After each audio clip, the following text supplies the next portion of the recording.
महाशिवरात्रि व्रत कथा। प्राचीन काल में किसी जंगल में एक गुरुदह नाम का शिकारी रहता था, जो जंगली जानवरों का शिकार करता था, अपने परिवार का भरण पोषण किया करता था। एक बार शिवरात्रि के दिन जब वह शिकार के लिए निकला, पर संयोगवश पूरे दिन खोजने के बाद भी उसे कोई शिकार नहीं मिला। उसके बच्चों को, पत्नी को, माता पिता को भूखा रहना पड़ेगा, यह बात सोचकर ही उसे चिंता हो गई।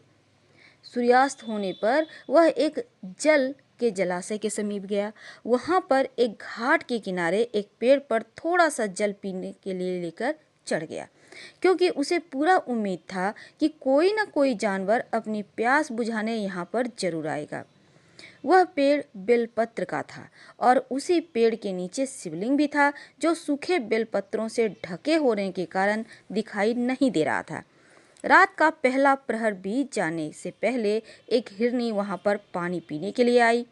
उसे देखते ही शिकारी ने अपने धनुष पर बाण साधा।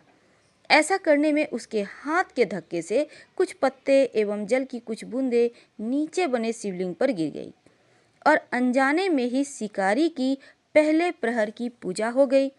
अब हिरनी ने जब पत्तों की खड़बड़ाहट सुनी तो घबराकर ऊपर की ओर देखा और भयभीत होकर शिकारी से कांपते हुए स्वर में कहती है, मुझे मत मारो। अब शिकारी ने कहा कि वह और उसका परिवार भूखा है, इसलिए वह उसे नहीं छोड़ सकता। हिरनी ने वादा किया कि वह अपने बच्चों को अपने स्वामी के पास सौंपकर लौट आएगी। अब वह शिकार कर ले। शिकारी को उसकी बात का विश्वास नहीं हो रहा था। उसने फिर से शिकारी को यह कहते हुए अपनी बात का भरोसा करवाया कि जैसे सत्य पर धरती टिकी है, समुद्र मर्यादा में रहता है, झरनों से जल धाराएं गिरा करती हैं, वैसे ही वह सत्य बोल रही है। अब शिकारी को उसकी बातों का भरोसा होने लगा। क्रूर होने के बाद भी शिकारी को उस पर दया आ गई और उसने जल्दी लौट आना कहकर उस हिरनी को जाने दिया। थोड़ी ही देर बाद एक और हिरनी वहां पर पानी पीने आई। शिकारी सावधान हो गया और तीर साधने लगा। अब ऐसा करते हुए उसके हाथ के धक्के से फिर पहले की तरह ही थोड़ा सा जल और कुछ बेलपत्र नीचे शिवलिंग पर जा गिरे और अनायास ही शिकारी के दूसरे प्रहर की पूजा भी हो गई।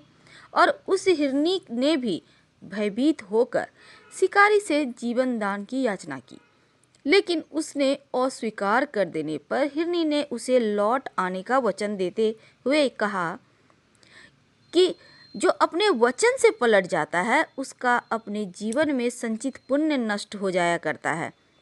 उस शिकारी ने पहले की तरह इस हिरनी को भी जाने, क्योंकि उसे भी इसके वचन का भरोसा होने लगा था।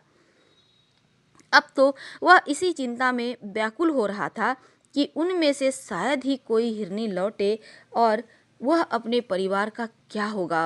अब इसका चिंता उसे खाए जा रहा है। इतने में ही उसने जल की ओर आते हुए एक हिरन को देखा। उसे देखकर शिकारी बड़ा प्रसन्न हुआ। फिर से धनुष पर बाण चढ़ाने से उसकी तीसरे प्रहर की पूजा भी पहले की तरह ही स्वतः संपन्न हो गई, लेकिन पत्तों के गिरने की आवाज से वह हिरन सावधान हो गया। उसने शिकारी को देखा और पूछा, तुम क्या करना चाहते हो? वह बोला, अपने कुटुंब को भोजन देने के लिए तुम्हारा वध करूंगा। अब वह मृग प्रसन्न होकर कहने लगा, मैं धन्य हूँ कि मेरा यह शरीर किसी के काम आएगा। परोपकार से मेरा जीवन सफल हो जाएगा, पर कृपया अभी मुझे जाने दो, ताकि मैं अपने बच्चों को उनकी माता के हाथ में सौंपकर उन सबको धीरज बंधाकर यहाँ लौट आऊं। शिकारी का हृदय उसके पाप पुंज जो थे ना, वो नष्ट होने के कारण धीरे धीरे पवित्र हो रहा था। इसलिए वह विनय पूर्वक बोला, जो जो यहाँ आए सभी बातें बनाकर चले गए, अभी तक नहीं लौटा कोई भी। यदि तुम भी झूठ बोलकर चले जाओगे तो मेरे परिजनों का क्या होगा? अब हिरन ने यह कहते हुए उसे अपने सत्य बोलने का भरोसा दिलवाया कि यदि वह लौट कर ना आए तो उसे वह पाप लगे जो उसे लगा करता है, जो सामर्थ्य रहते हुए भी दूसरे का उपकार नहीं करता। अब शिकारी ने उसे भी यह कहकर जाने दिया कि शीघ्र लौट आना। रात्रि का अंतिम प्रहर शुरू हो गया। अब उस शिकारी के हर्ष की सीमा न थी, क्योंकि उसने उन सब हिरन हिरनियों को अपने बच्चों सहित एक साथ आते देख लिया था। उन्हें देखते ही उसने अपने धनुष पर बाण रखा और पहले की तरह उसकी चौथे प्रहर की पूजा, शिव पूजा संपन्न हो गई। अब उस शिकारी ने के शिव कृपा से सभी पाप भस्म हो चुके थे। अब वह सोचने लगा, ओह, ये पशु धन्य है जो ज्ञानहीन होकर भी अपने शरीर से परोपकार करना चाहते हैं। लेकिन धिक्कार है मेरे जीवन को कि मैं अनेक प्रकार के कुकृत्य करके अपने परिवार का पालन कर रहा हूँ। अब उसने अपने वाहन रोक लिया, मृगों से कहा कि वे सब धन्य हैं तथा उन्हें वापस जाने दिया।